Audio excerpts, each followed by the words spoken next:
Curva de Laffer, já ouviu falar? A curva de Laffer é uma métrica que serve para os governos traçar um paralelo de quanto vale a pena, até quando vale a pena aumentar os impostos. Quando deixa de ser viável aumentar os impostos, né? Ou seja, serve para traçar um paralelo, uma correlação entre aumento dos impostos, aumento da receita e funcionamento saudável da economia. Beleza?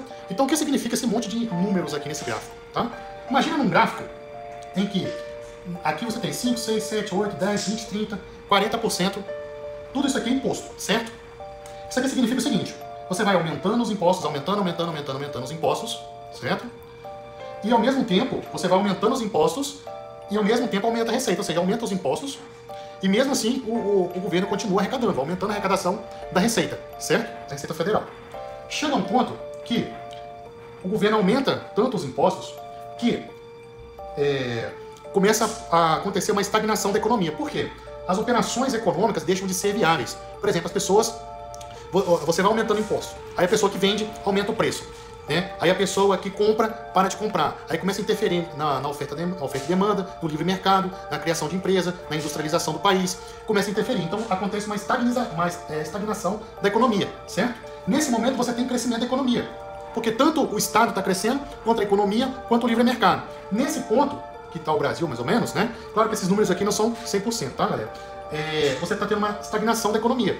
É um ponto que ninguém ganha, nem o Estado, ou seja, o Estado continua aumentando a arrecadação e o Estado continua aumentando os impostos, mas ele não consegue aumentar a arrecadação. E as pessoas começam a evadir as suas propriedades do país, começam a remover os seus bens, começam a proteger seus bens. A pessoa deixa de comprar para guardar, porque ela não sabe o que vai acontecer amanhã. As pessoas que têm várias empresas fecham algumas, entendeu? Para criar reservas.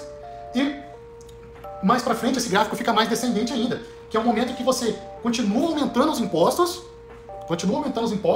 e a receita começa a cair.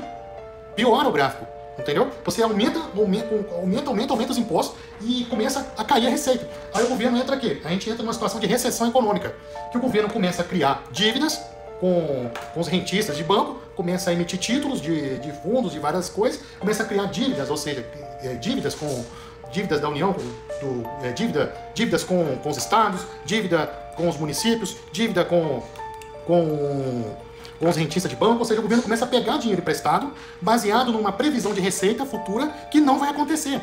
Então, em contrapartida, o mercado olha para isso e aumenta o quê? Os juros, entendeu?